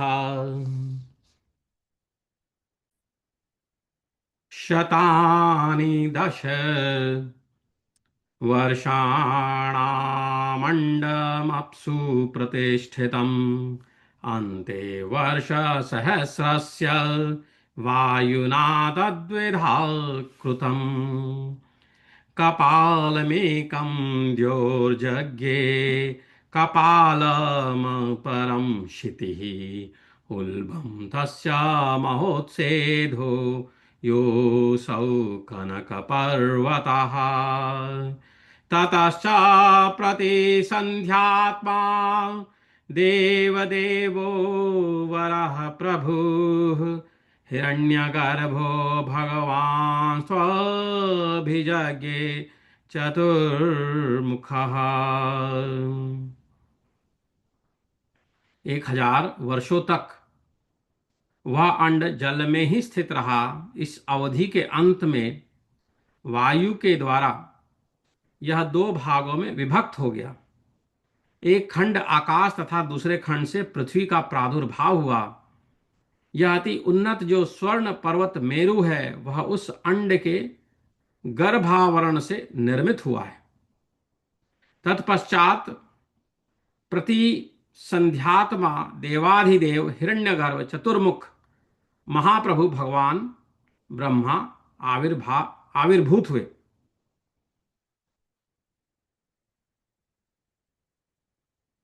तारा, सूर्य, चंद्र तथा नक्षत्र पर्यंत समस्त लोगों को शून्य देखकर मैं कौन हूं ऐसा आपके विचार करने पर पुनः 1000 वर्ष के अनंतर यतियों के पूर्वज यत्नशील प्रिय दर्शन वाले समस्त भुवनों को अपने तेज से व्याप्त करने वाले कमल पत्र के समान विशाल नेत्रों वाले श्रीमान सनत कुमार ऋभु, सनक, सनातन तथा सनंदन नामक वे कुमार आपके पुत्र रूप में आविर्भाव उनका हुआ, आविर्भूत हुए, जिनमें सनत कुमार तथा ऋभु ऊर्ध्वरेता थे। बुद्धि तथा इंद्रियों से अगोचर, नहीं दिखाई देने वाले, बुद्धि तथा इंद्रियों से अगोचर, विशिष्ट ज्ञान संपन्न, जगत की स्थिति के कारण रूप तथा तीन प्रकार के तापों से रहित वे कुमार एक साथ उत्पन्न हुए थे, जिनकी कर्म मार्ग में प्रवृत्ति नहीं थी। आतारार्केन्दु नक्षत्रम शून्यं लोकमवेक्ष च कोऽहमित्यपि च ध्याते कुमाराते भवंस्तदा। प्रियदर्शनास्तु यतयो यतीनां पूर्वजास्तव भूयो वर्षसहस्रान्ते तदेवात्मजास्तव। भुवनानलसंकाशाः पद्मपत्रायते क्षणाः श्रीमान् सनत्कुमारश्च ऋभुश्चैवोध्वरेतसौ। सनकः सनातनश्चैव तथैव च सनन्दनः उत्पन्नाः समकालं ते बुद्धयातीन्द्रियदर्शना। उत्पन्नाः प्रतिभात्मानो जगतां स्थितिहेतवः नारप्स्यन्ते च कर्माणि तापत्रया विवर्जिताः। जीवन में सुख कम तथा दुख अधिक है। जीवन में सुख कम तथा दुख अधिक है। जीवन जरा तथा शोक से युक्त है। जीवन में जन्म तथा मरण बार बार होते रहते हैं। स्वर्ग में अल्पल्प सुख और नरक में दुखी दुख है और भावी अटल है। ये सब बातें अवश्यम भावी है। ऐसा जानकर ऋभु और सनत कुमार को आपके वश में स्थित देखकर त्रिगुणातीत सनक, सनातन, सनंदन, ये आपके तीनों महातेजस्वी पुत्र अध्यात्म संबंधी ब्रह्म ज्ञान की ओर प्रवृत्त हो गए। तत्पश्चात उन सनक आदि तीनों कुमारों के ज्ञान मार्ग में प्रवृत्त हो जाने पर आप महादेव की माया से विमूढ़ हो गए, मोहित हो गए। वे, हे अनघ, इस प्रकार कल्प के प्रवृत्त होने पर आपका ज्ञान नष्ट हो जाया करता है।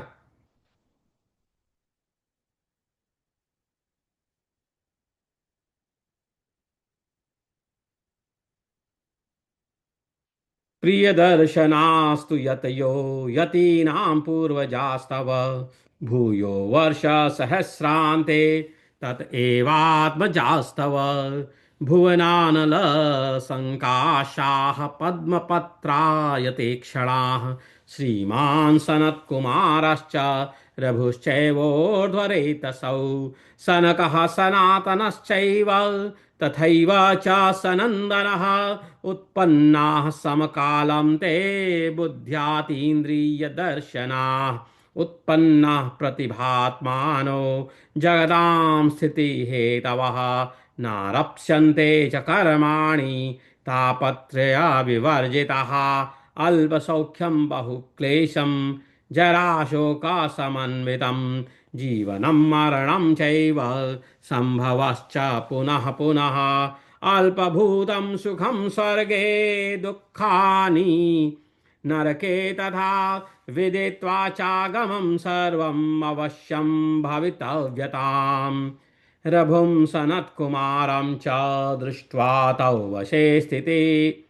वशे स्थितौ त्रयस्तु त्रीन् गुणान् हित्वा चात्मजः सनकादयः वैवर्तेन तु ज्ञानेन प्रवृत्तास्ते महौजसः ततस्तेषु प्रवृत्तेषु सनकादिषु वै त्रिषु भविष्यसि विमूढस्त्वं मायया शङ्करस्य तु एवं कल्पे तु वै वृत्ते संज्ञानस्यति ते नघः। तत्पश्चात उन सनक आदि तीनों कुमारों के ज्ञान मार्ग में प्रवृत्त हो जाने पर आप महादेव की माया से विमूढ़ हो गए। हे अनघ, इस प्रकार कल्प के प्रवृत्त होने पर आपका ज्ञान नष्ट हो जाया करता है। भविष्यसि विमूढ़स्त्वं माया शंकरस्य तु एवं कल्पे तु वै वृत्ते संज्ञा नश्यति ते नघ। कल्प में जो सूक्ष्म जीव तथा पार्थिव पदार्थ अवशिष्ट रह जाते हैं, उन सबको जागृत करने वाली शक्ति ही ऐश्वरी माया कही जाती है। कल्प में जो सूक्ष्म जीव तथा पार्थिव पदार्थ अवशिष्ट रह जाते हैं, सूक्ष्म जीव और पार्थिव पदार्थ जो अवशिष्ट रह जाते हैं, उन सबको जागृत करने वाली शक्ति ही ऐश्वरी माया कही गई है। कल्पे शेषाणि भूतानि सूक्ष्माणि पार्थिवानि च सर्वेषां हेश्वरी माया जागृति समुदाहृता। जिस प्रकार यह मेरू पर्वत देवलोक के रूप में प्रसिद्ध है, उसी प्रकार उन देवश्रेष्ठ महादेव के इस महात्म्य को भी प्रसिद्ध समझिए। यथैषा पर्वतो मेरुः देवलोको ह्युदाहृतः तस्य चेदं हि महात्म्यं विद्धि देववरस्य। परमेश्वर महादेव का सद्भाव जानकर तथा मुझ कमल नयन को जानकर प्रणव युक्त साम मंत्रों के द्वारा भूतों के भी महाभूत वरदाता जगत गुरु प्रभु महादेव को नमस्कार करके उठिए, अन्यथा ये क्रोधित होकर अपने निश्वास से मुझे तथा आपको दग्ध कर डालेंगे। ज्ञात्वा चैश्वर सद्भावं ज्ञात्वा माम्बुजेक्षणं महादेवं महाभूतं भूतानां वरदं प्रभुव प्रणवे नाथ साम्ना तु नमस्कृत्य जगत्कुरुं त्वां च मां चैव संगु क्रुद्धो निश्वासानि हृदयम्। इस प्रकार उनके महान योग और अमित बल को जानकर आपको आगे उनके अग्नि सदृश प्रभाव वाले महादेव के निकट खड़ा होकर मैं उनकी स्तुति करूंगा। इति एवं ज्ञात्वा महायोगम अभ्युत्तिष्ठन् महाबलम अहम त्वामग्रतः कृत्वा स्तोष्याम्यलसा प्रभम। इस प्रकार हमने 20वां अध्याय ब्रह्म प्रबोधन, श्रीलिंग महापुराण के अंतर्गत ब्रह्म प्रबोधन जो आता है पूर्व भाग में, उसमें हमने प्रथम के 10 श्लोक कंप्लीट किए। हरिओम, ओम नमः शिवाय।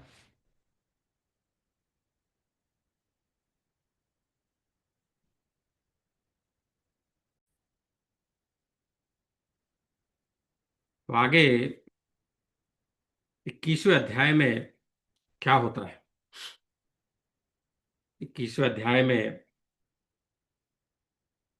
भगवान ब्रह्मा और विष्णु भगवान महेश्वर की स्तुति करते हैं और हम वह स्तुति मंत्र पढ़ेंगे, भगवान शंकर को याद करेंगे और फिर इस स्तुति का महात्म्य भी हम जानेंगे। सूत उवाच, सूत जी बोले, तदनंतर उसके बाद ब्रह्मा को आगे करके वे गरुड़ ध्वज भगवान विष्णु अतीत भविष्य तथा वर्तमान कल्पों से संबंधित महादेव जी के वेद प्रतिपादित नामों से इस स्तोत्र का वाचन करने लगे।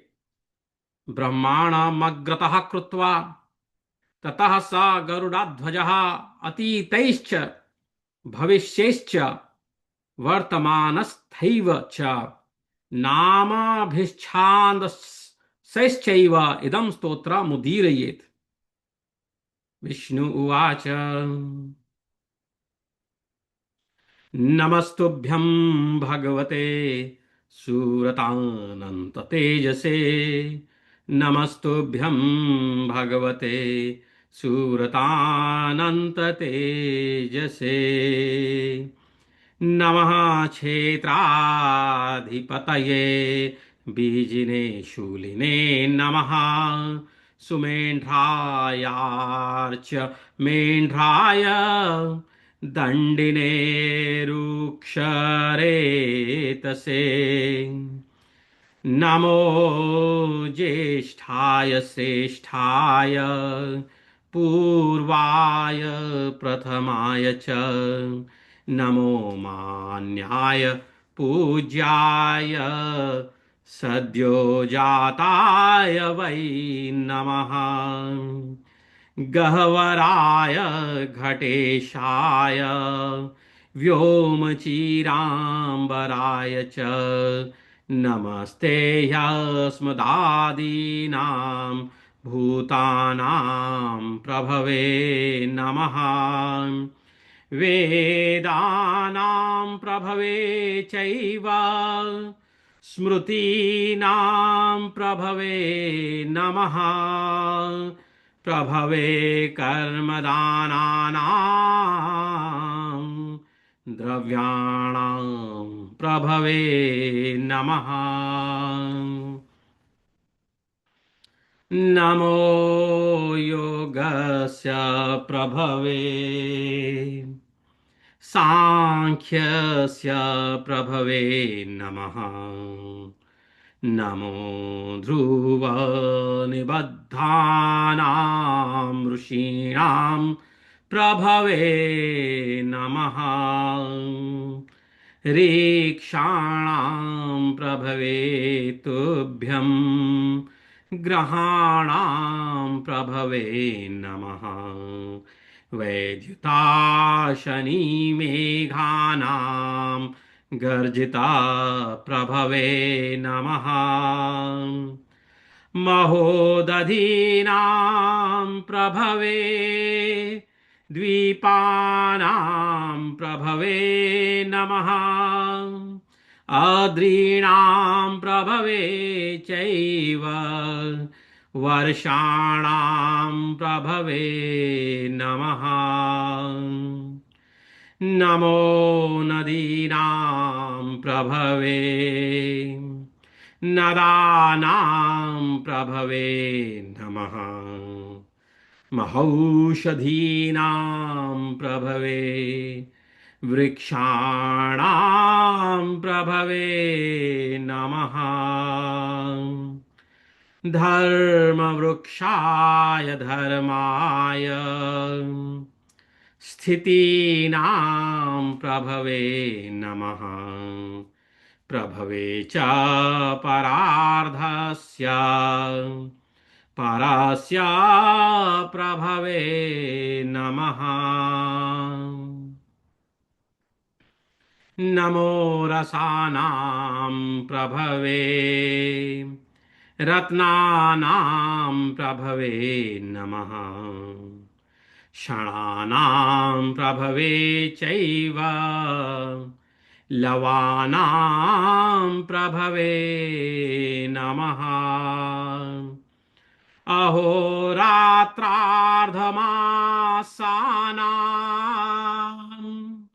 मासानां प्रभवे नमः। ऋतूनां प्रभवे तुभ्यं संख्यायाः प्रभवे नमः। प्रभवे चापरार्धस्य परार्ध प्रभवे नमः। नमः पुराण प्रभवे सर्गाणां प्रभवे नमः। मन्वन्तराणां प्रभवे योगस्य प्रभवे नमः। चतुर्विधस्य सर्गस्य प्रभवेनन्तचक्षुषे कल्पोदयानिबन्धानां वार्तानां प्रभवे नमः। नमो विश्वस्य प्रभवे ब्रह्माधिपतये नमः। वेद्यानां प्रभवे चैव वेद्याधिपतये नमः। नमो वृताधिपतये व्रतानां प्रभवे नमः। मन्त्राणां प्रभवे तुभ्यं मन्त्राधिपतये नमः। पितॄणां पतये चैव पशूनां पतये नमः। वागवृषाय नमस्तुभ्यं पुराणवृषभाय च नमः। पशूनां पतये गोवृषेन्द्राध्वजाय च प्रजापतीनां पतये सेद्धिनां पतये नमः। दैत्यदानवसङ्घानां रक्षसां पतये नमः। गन्धर्वाणां च पतये यक्षाणां पतये नमः। गरुडोरगसर्पाणां पक्षिणां पतये नमः। सर्वगुह्यपिशाचानां गुह्याधिपतये नमः। गोकर्णाय च गोप्त्रे च शङ्कुकर्णाय वै नमः। वराहाय प्रमेयाय ऋक्षाय विरजाय च नमो सुराणां पतये गणानां पतये नमः। अंभसां पतये चैव ओजसां पतये नमः। नमोस्तु लक्ष्मीपतये श्रीपाय क्षितिपाय च बलाबलसमूहाय अक्षोभ्यशोभणाय च दीप्तशृङ्गैकशृङ्गाय वृषभाय ककुद्मिने नमः। स्थैर्याय वपुषे तेजसानुव्रताय च अतीताय भविष्याय वर्तमानाय वै नमः। सुवर्चसे च वीर्याय शूराय ह्याजिताय च वरदाय वरेण्याय पुरुषाय महात्मने नमो भूताय भव्याय महते प्रभवाय च जनाय च नमस्तुभ्यं तपसे वरदाय च अणवे महते चैव नमः सर्वगताय च नमो बन्धाय मोक्षाय स्वर्गाय नरकाय च नमो भवाय देवाय इज्याय याजकाय च प्रत्युदीर्णाय दीप्ताय तक्त्वायाति गुणाय च नमः पाशाय शस्त्राय नमस्त्वाभरणाय च हुताय उपहुताय प्रहुत प्राशिताय च नमोऽस्त्विष्टाय पूर्ताय अग्निष्टोमद्विजाय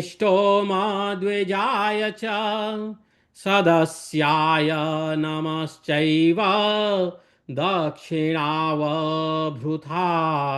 च अहिंसाया प्रलोभाय पशुमन्त्रौषधाय च नमः पुष्टिप्रदानाय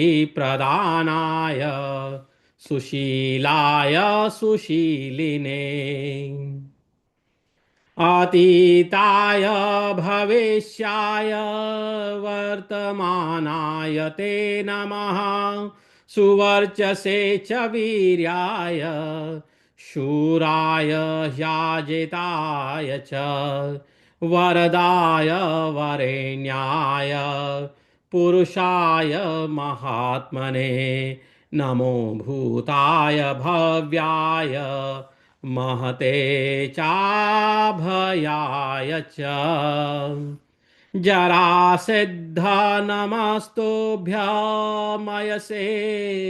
वरदाय च अधरे महते चैव नमः सस्तुपताय च नमसेन्द्रियपत्राणां लेलिहानाय स्रग्विणे विश्वाय विश्वरूपाय विश्वतः शिरसे नमः सर्वतः पाणिपादाय रुद्राय प्रतिमाय च नमो हव्याय कव्याय हव्यवाहाय वै नमः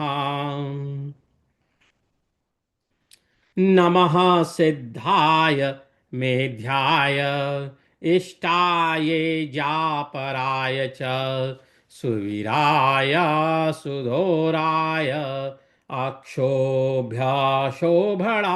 च सुप्रजाय सुमेधाय दीप्ताय भास्कराय च नमो बुद्धाय शुद्धाय विस्तृताय मताय च नमः स्थूलाय सूक्ष्माय दृश्यादृश्याय सर्वशः वर्षते ज्वलते चैव वायवे शिशिराय च नमस्ते व्रककेशाय उरुवक्षः शिखाय च नमो नमः सुवर्णाय तपनीयनिभाय च विरूपाक्षाय लिंगाय पिंगलाय महौजसे वृष्टिघ्नाय नमश्चैव नमः सौम्येक्षणाय च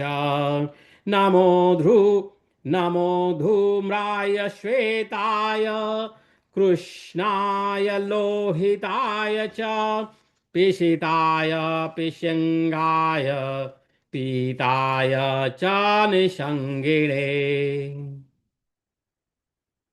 नमस्ते सविशेषाय निर्विशेषाय वै नमः नम ईजाय पूज्याय उपजीव्याय वै नमः नमः क्षेम्याय वृद्धाय वत्सलाय नमो नमः नमो भूताय सत्याय सत्याय वै नमः नमो वै पद्मवर्णाय मृत्युघ्नाय च मृत्यवे नमो गौराय श्यामाय कद्रवे लोहिताय च महासन्ध्या भ्रमणाय चारुदीप्ताय दीक्षिणे नमः कमलहस्ताय दिग्वासाय कपर्दिने अप्रमाणाय सर्वाय अव्ययामराय च नमो रूपाय गन्धाय शाश्वतायाक्षताय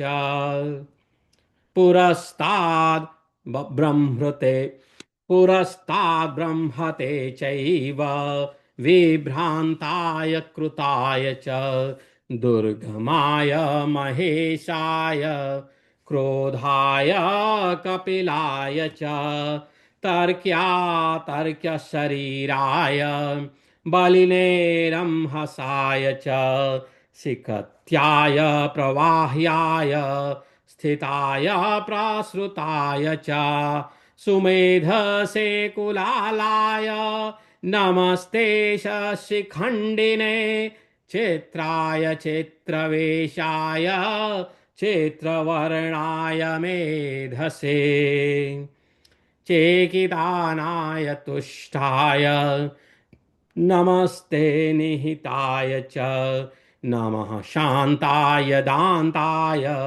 वज्रसंहननाय च रक्षोघ्नाय विषघ्नाय शितिकण्ठोर्ध्वमन्यवे लेलिहाय कृतान्ताय तिग्मायुधधराय च प्रमोदाय सम्मोदाय यतिवेद्याय ते नमः अनामयाय सर्वाय महाकालाय वै नमः प्रणव प्राणावेशाय भगनेत्रान्तकाय च मृगोव्याधाय दक्षाय दक्षयज्ञान्तकाय च सर्वभूतात्मभूताय सर्वेशातिशयाय च पुरघ्नाय सुशस्त्राय धन्विनेथा परश्वधे पूषदन्ता विनाशाय भगनेत्रान्तकाय च कामदाय वरिष्ठाय कामाङ्गदहनाय च रंगे करालवक्त्राय नागेन्द्रवदनाय च दैत्यानामन्तकेशाय दैत्याक्रन्दकराय च हिमघ्नाय च तीक्ष्णाय आर्द्रचर्मधराय च श्मशानारतिनित्याय नमोस्तुल्मुखधारिणे नमस्ते प्राणपालाय मुण्डमालाधराय च प्रहीनशोकैर्विविधैर्भूतैः परिवृताय च नरनारीशरीराय देव्याः प्रियकराय च जटिने मुण्डिने चैव व्यालयज्ञोपवीतिने नमोऽस्तु नृत्यशीलाय उपनृत्यप्रियाय च मन्यवे गीतशीलाय मुनिभिर्गायते नमः कटङ्कटाय तिग्माय अप्रियाय प्रियाय च विभीषणाय भीष्माय भगप्रमथनाय च सिद्धसङ्गानुगीताय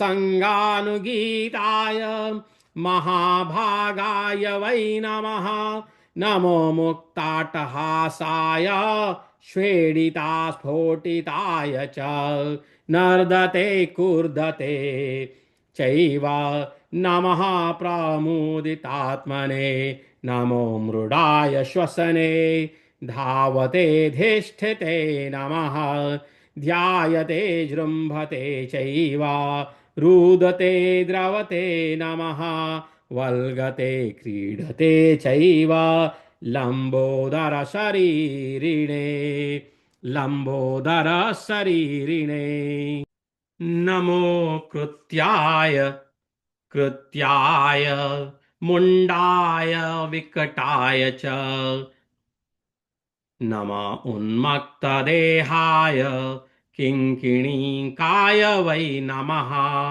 नमो विकृतवेषाय क्रूरायामर्षणाय च अप्रमेयाय गोप्त्रे च दीप्तया निर्गुणाय च वामप्रियाय वामाय चूडामणिधराय च नमस्तोकाय तन्वे गुणैरप्रमिताय च नमो गुण्याय गुह्याय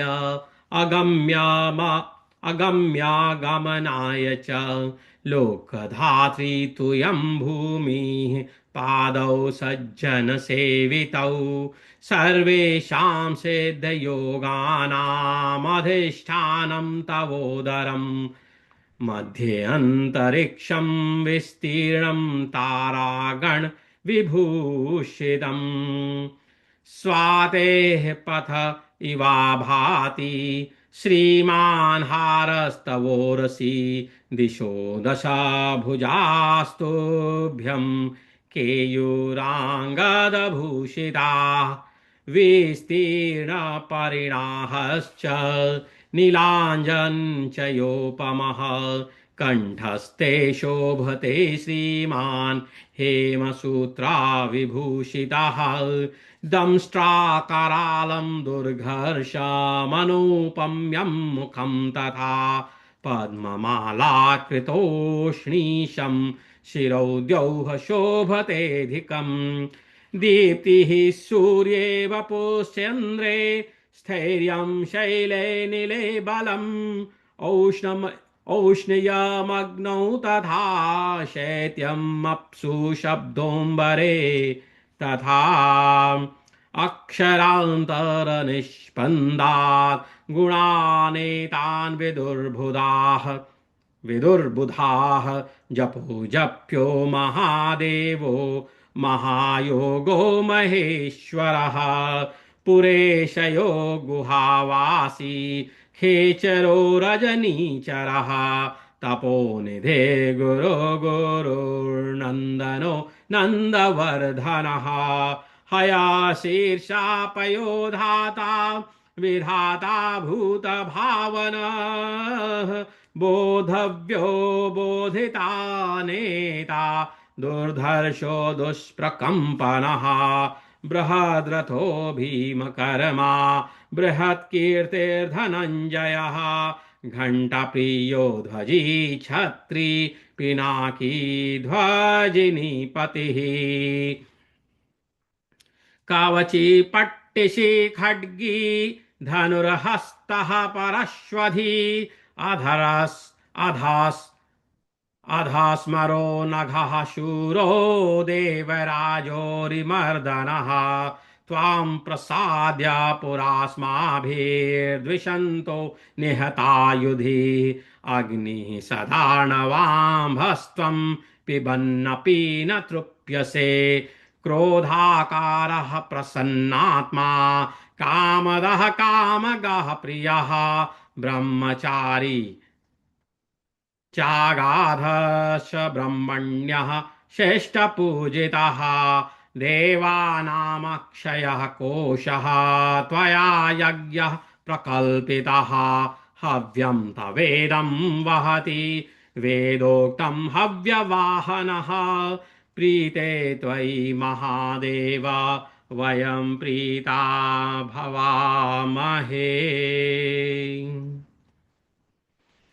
भवानिशो नादिमास्त्वं च सर्वलोकानां त्वं ब्रह्मकर्तादिसर्गः सांख्याः प्रकृतेः परमं त्वां विदित्वा क्षीणा ध्याना स्वाममृत्युं विशन्ति योगास्त्वां ध्यायिनो नित्यसिद्धं ज्ञात्वा योगान् सन्त्यजन्ते पुनस्तान् ये चाप्यन्ते त्वां प्रसन्ना विशुद्धा स्वकर्मभिस्ते दिव्यभोगा भवन्ति अप्रसङ्ख्ये